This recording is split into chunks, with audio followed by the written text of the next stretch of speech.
Welcome to AJP Audio for January 2024. I'm Aaron Van Dorn.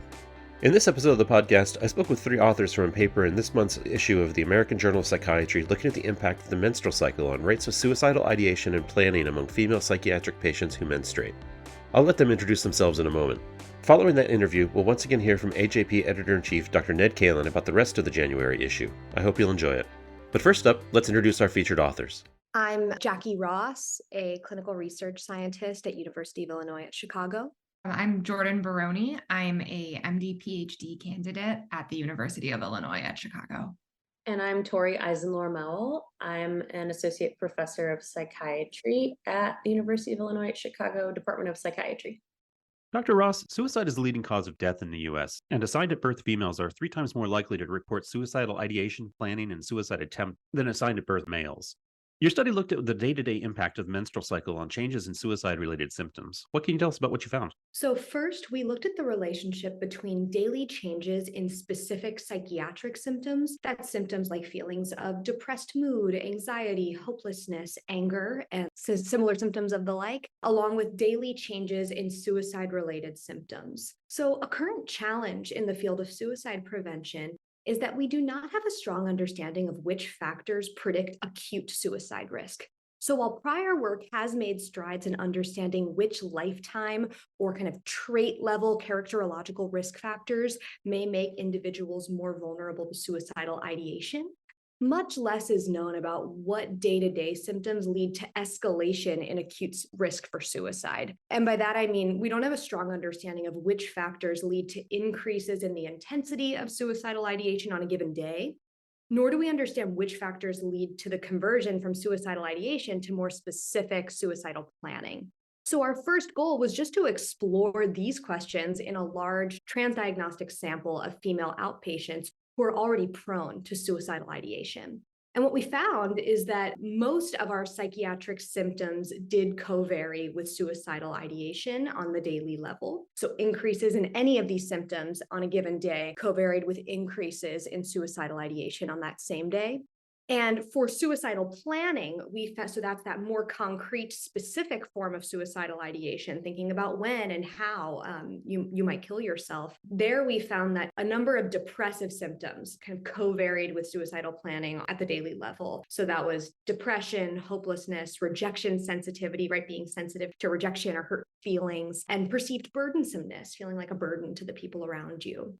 This gave us information about how suicidal ideation and suicidal planning change day to day. And the big takeaway here was just that these experiences, they're not constant, they're not uniform day to day. They do fluctuate within a given person, and they fluctuate kind of in concurrence with these increases in other affective psychiatric symptoms.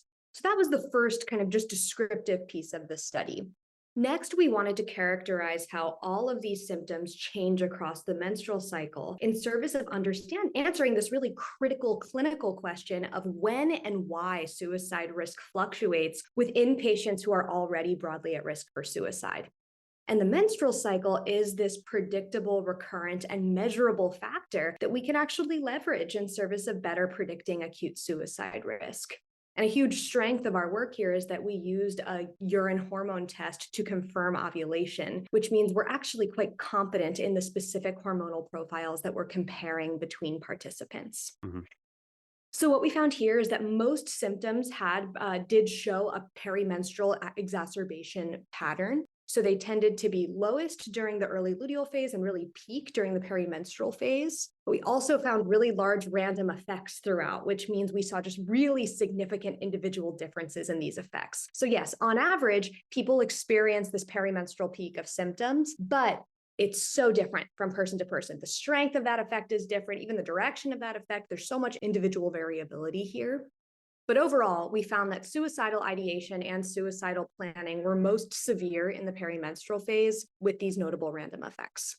And then finally, and probably the most unique part of our study, is that we were able to test mediation, or which symptoms actually account for these perimenstrual changes in suicidal ideation and planning. And here we found that it was the depressive symptoms, so depression, perceived burdensomeness, hopelessness, anhedonia, or loss of interest. These were the symptoms that mediated that perimenstrual worsening of suicidal ideation. And meanwhile, we found that it was really just depression that mediated that perimenstrual worsening of suicidal planning.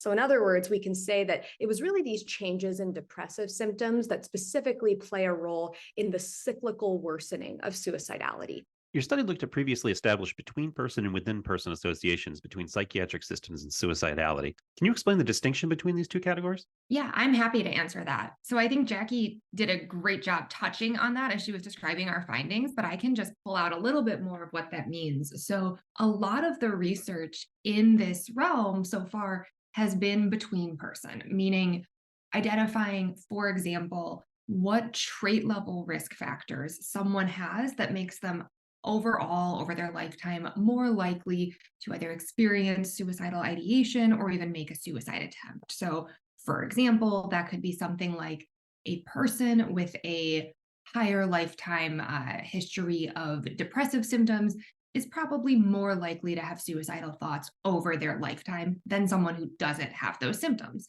Mhm. But what we're really interested in is those within person changes. So a within person change would be not just what makes somebody more or less likely to have suicidal thoughts than someone else, but what makes one person more or less likely to have those thoughts today or tomorrow or next week than they were on a prior day.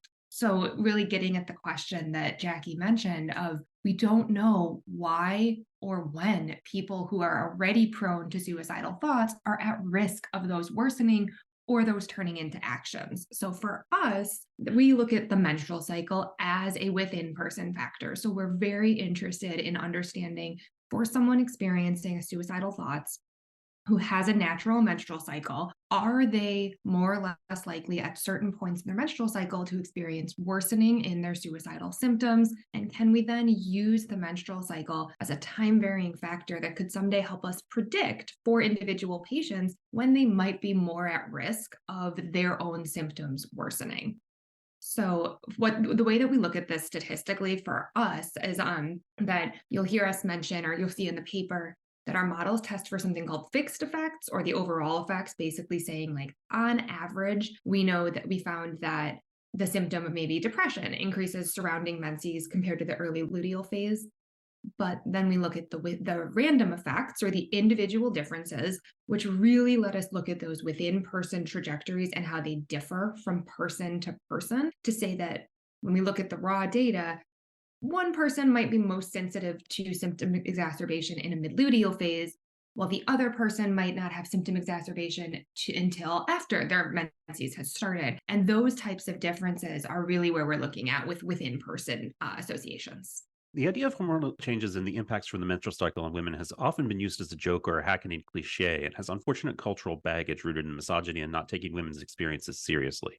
Did that background cultural setting influence your thoughts on the design of your study and in your decision to investigate this phenomenon?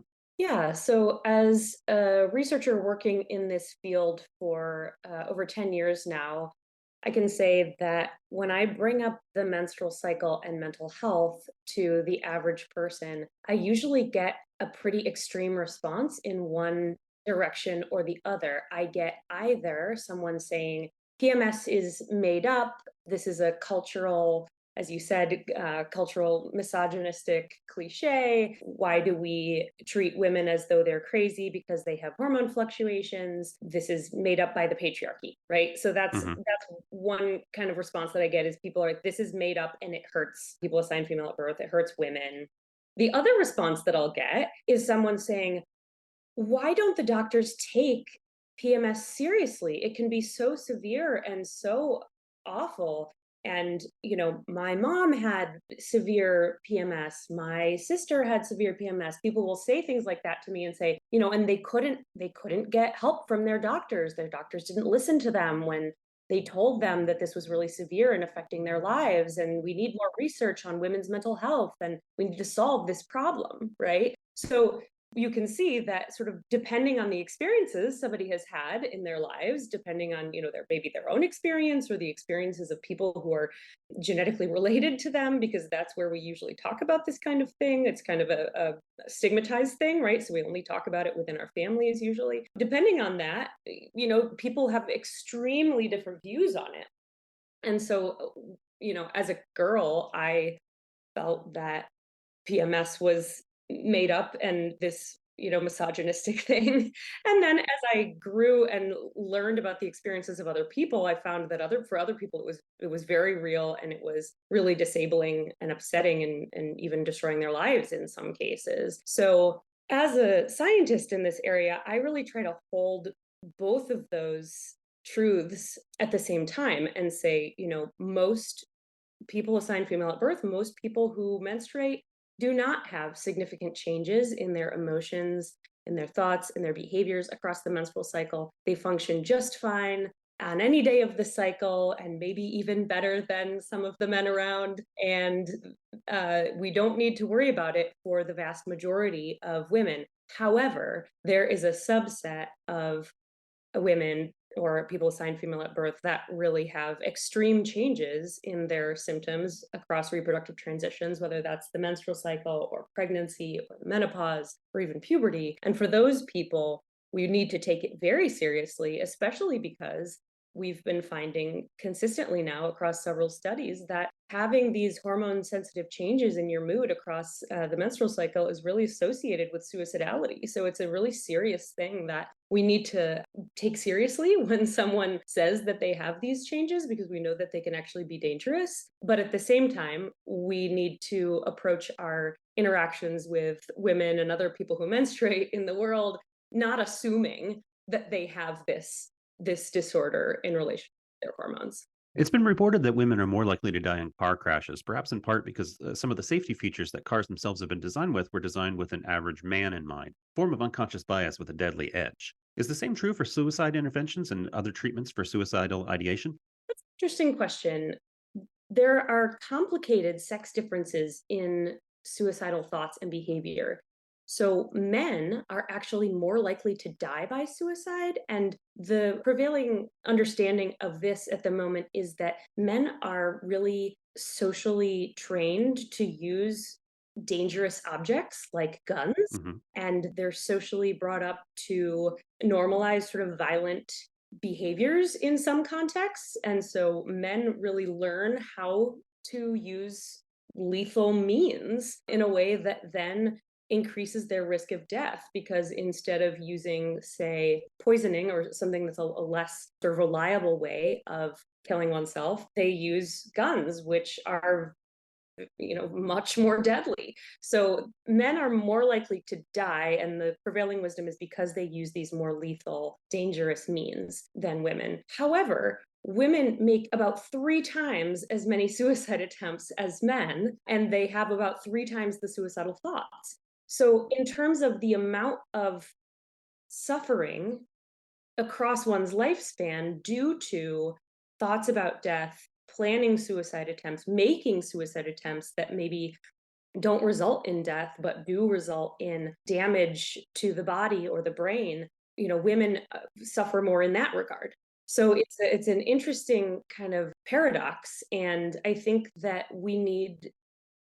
the answer is that we need to address suicidal thoughts and behaviors across the spectrum of severity and across the spectrum of lethality. We need common sense gun control, absolutely, to prevent mostly suicide deaths, but also other deaths. And then we need treatments for chronic suicidal ideation and behavior that, will be applicable to both men and women. And, so we need treatments that address both sort of the more stereotypically or typically male and the more stereotypically or typically female ways that suicidality looks. What were the limitations of your study? There's 2 limitations I'd like to highlight when in terms of interpretation of our studies. So the first is our sample, which for a lot of reasons is a strength. We recruited participants who had natural menstrual cycles and reported past month suicidality, and we did not limit what that meant for if they had a depressive disorder or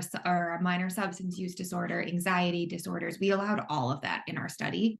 What that is a limitation for interpretation, though, because what we didn't recruit for was anyone with specific measurable, what we call hormone sensitivity, someone with severe PMS or premenstrual dysphoric disorder. So we do think that we got a lot of real world comorbidity and a lot of understanding about how suicidality is a transdiagnostic phenomenon. It doesn't only occur in psychiatric diagnosis and not another.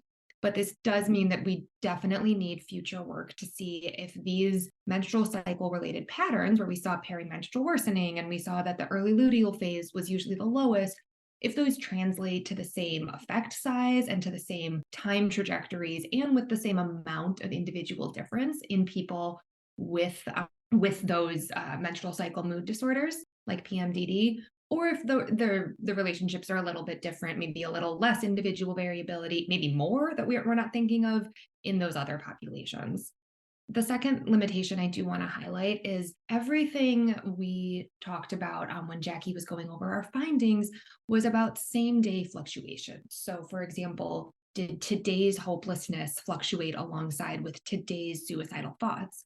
But what we're really curious about is if any of these symptoms predict later suicidality. So maybe does today's hopelessness actually predict even stronger tomorrow's suicidality? And then way down the line, could interventions help with, if someone's feeling a certain symptom for them at a certain time, when can we predict that some of these more risky, life-threatening symptoms will pop up? So we would love it if future studies could maybe include either more frequent assessments, maybe that means a couple times a day asking people about their symptoms, not just once a day, or including in their modeling strategies ways to look at time lags or different spacing between the symptoms you're interested in and the outcome as well. Are there immediate clinical implications for your findings? Yes, absolutely. And there's a nice bridge here because I think through all of the work we were doing in the research context, I felt particularly inspired to kind of translate some of these cutting edge findings to the treatment of specifically for premenstrual disorders. So I actually opened a private practice called the Chicago Premenstrual Disorders Clinic here in Chicago, but we do serve people kind of around the country. And kind of the two things from this particular study that I think about the most in my clinical work there is first about the importance of psychoeducation on the menstrual cycle and its evidence-based treatments, right? Some people just might not realize kind of the potent impact that the menstrual cycle can have on the daily fluctuations in their emotional symptoms and in their suicide risk. So giving them just that knowledge and making them aware of some of these pretty straightforward, easy to access evidence-based treatments for menstrual cycle related difficulties is really important. Another big piece here is emphasizing for people the importance of daily ratings, both in terms of assessment and intervention. So if people can complete daily ratings of their symptoms, we can start to detect these patterns for an individual.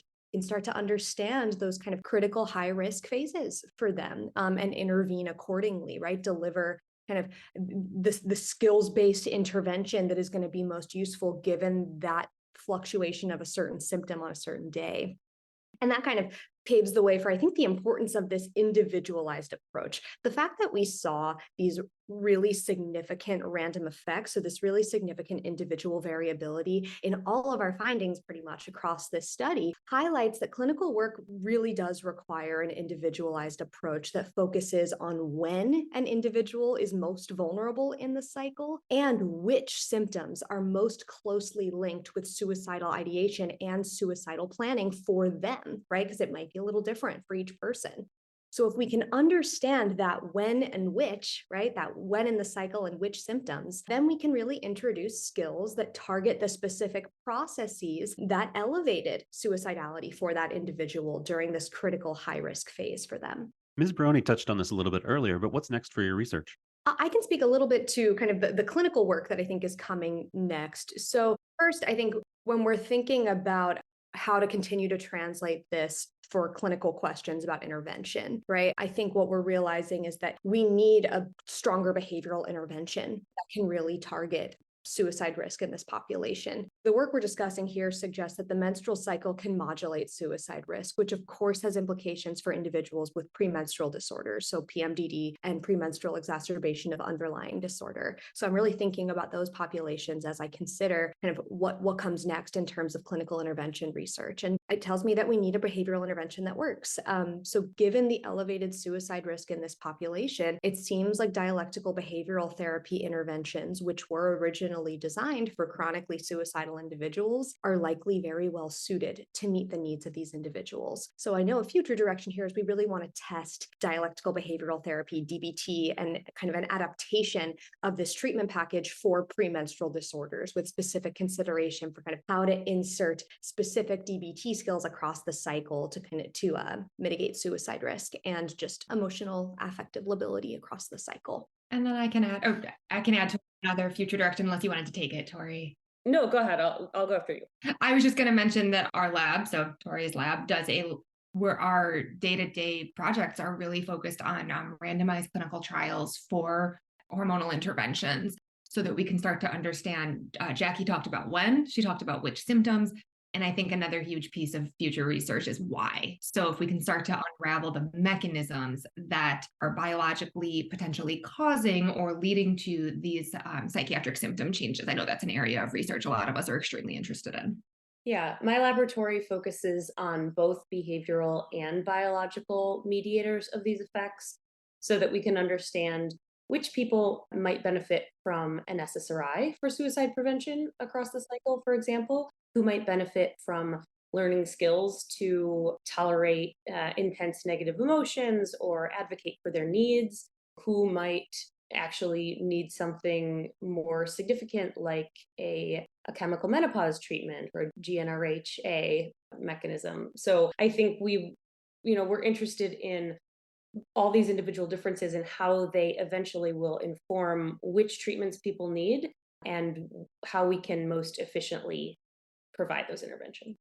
Well, Dr. Ross, Ms. Barone, Dr. Eisenlohr-Moul, thank you for taking the time to join us today. Thank you. Thank you. Thank you so much for having us. Up next, Dr. Ned Kalin. Dr. Kalin, welcome to the first AJP audio for 2024.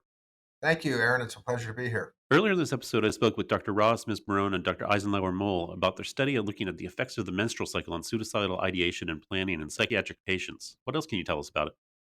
Aaron, this is an interesting study and reveals a linkage between an increase in psychiatric symptoms with women's menstrual cycles, and also links this to suicidal thinking and suicidal planning.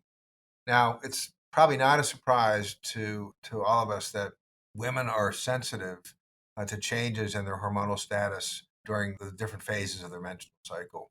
What this study really pins down is that it's the perimenstrual phase that seems to be critical as a period across all women in which there is an increase in psychiatric symptoms and also suicidal thinking and planning.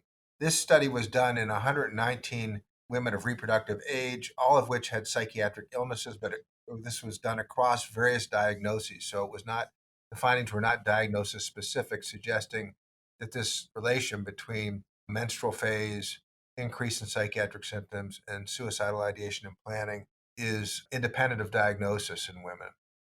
And it's a well-done study. Lots of measures were taken throughout the menstrual cycle in women to ensure that the investigators were accurate in knowing where the women were in their menstrual cycles. And one of the outcomes of this study was that it appeared that an increase in depressive symptoms that was associated with the menstrual cycle, especially the perimenstrual period, was what was mediating the increase in suicidal ideation and planning.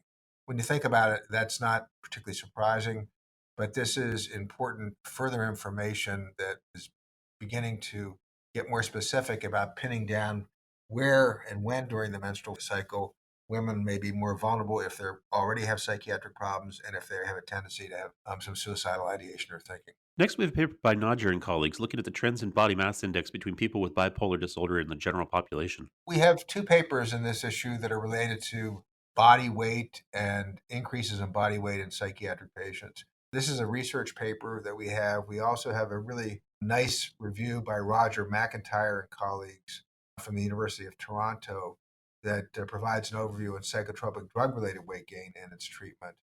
In that review, and I would encourage our readers to take a close look at this because it's got a lot of practical information clinically. In that review, the authors go over sort of the incidence of psychotropic drug-related weight gain, how common it is, some of the current treatments that may be useful, which drugs are more associated with weight gain, and then finally getting into the possibility of new medications for looking at treating drug-induced weight gain, including some of the newer drugs such as the GLP-1 agonists and also the GLP-1 glucose-dependent insulin-tropic polypeptide co-agonists as ways to mitigate some of this weight gain that can be so critical for patients.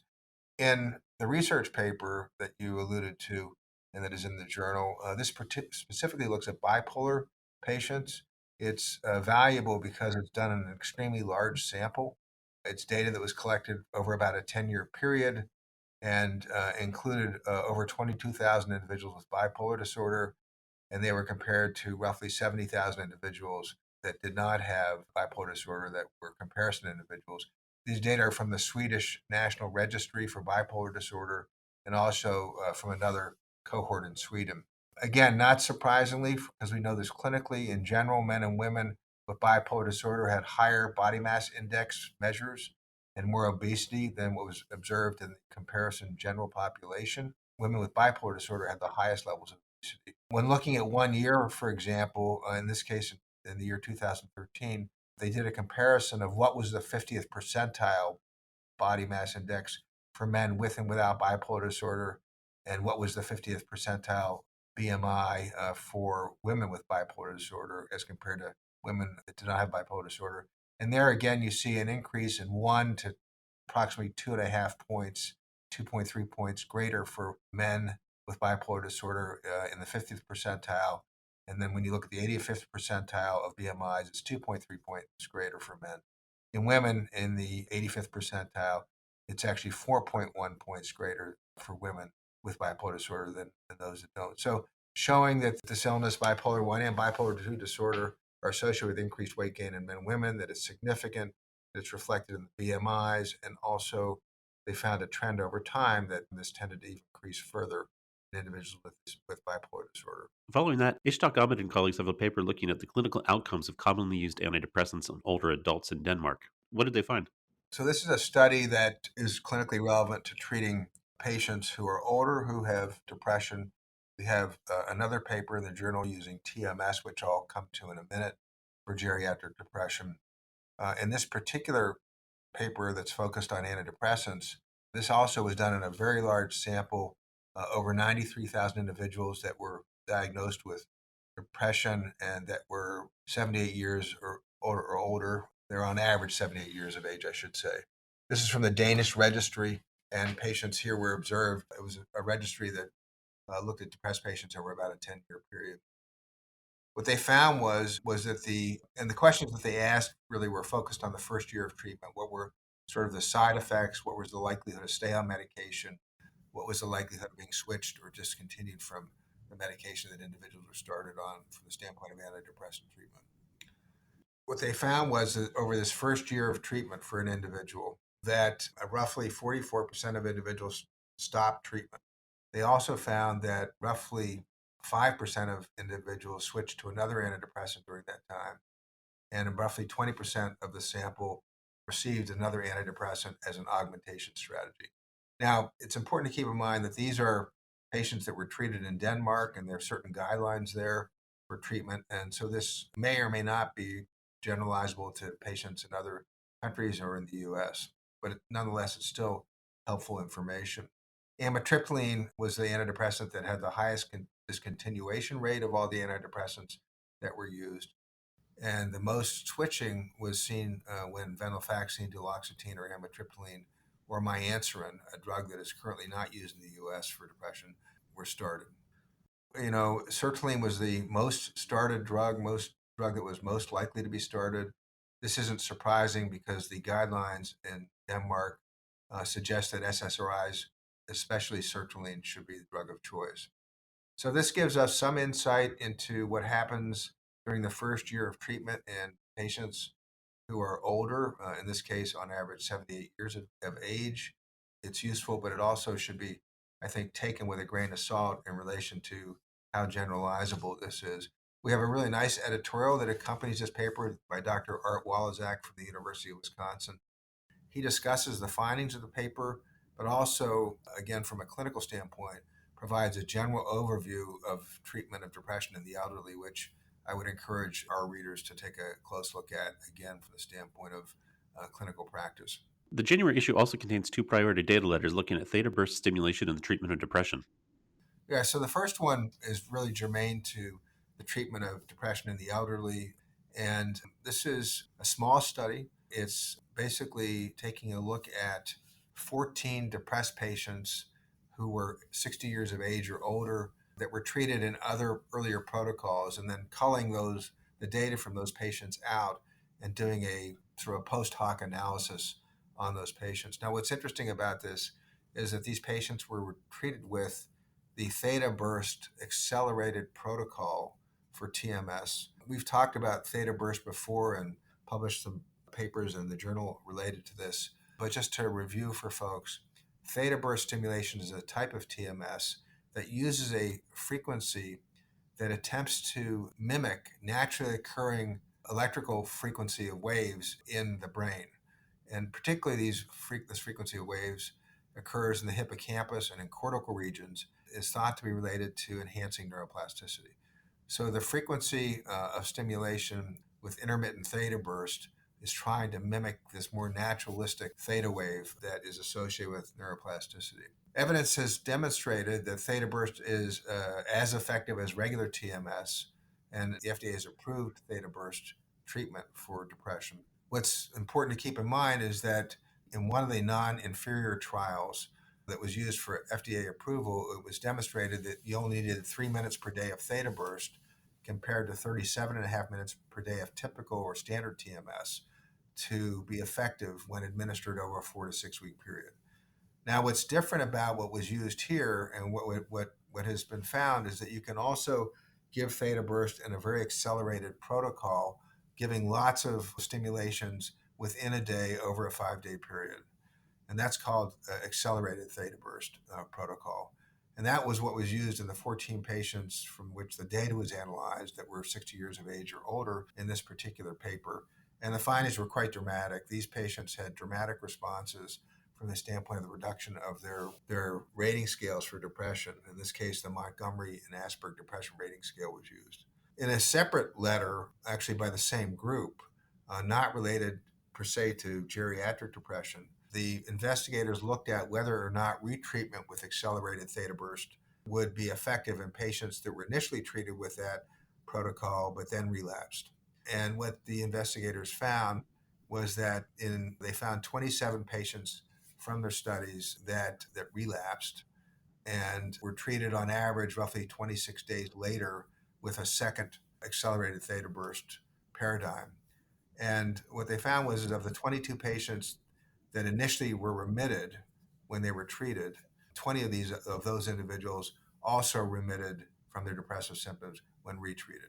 So both of these papers support the use of the accelerated theta burst protocol. And for further detail about this, refer the readers to earlier papers in our journal that talk about this. But this looks like a very promising treatment. And what's exciting about this is that not only does it appear to work in older individuals with depression, but also it's a rapid effect, which obviously is something that we are excited about from the standpoint of our clinical approaches to treating depression. Finally, the January issue contains a letters column with a number of responses to Goodwin and colleagues' commentary that's also in the issue, looking at the role of psychotherapy in the psilocybin trials. What can you tell us about that? Yeah, so this is, again, I think worthy of taking a look at in detail. Goodwin and colleagues, and in this case, Dr. Nemiroff, write a commentary where they challenge the concept of psychotherapy being used with psychedelic treatments.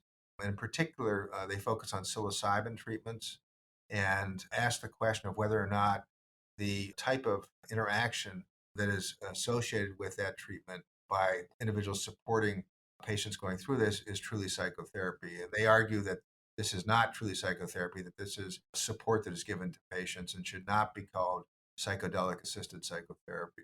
Now, this raises a number of issues about how you think about psychotherapy being combined with psychedelic types of treatments and whether or not they're necessary and how they should be used. And this stimulated a lot of interest from our readers. As you pointed out, we received a number of letters to the editor, and Goodwin and Nemiroff do a really nice job of responding to those letters, which is quite interesting and informative. Dr. Kalin, thank you once again for joining us. Thank you, Aaron. That's all for the first AJP audio of 2024. I hope you'll join us again next month when we'll continue to look at the highest quality psychiatric research available. Until then.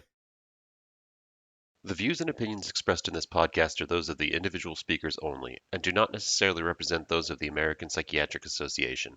The content of this podcast is provided for general information purposes only, and does not offer medical or any other type of professional advice. If you're having a medical emergency, please contact your local emergency response number.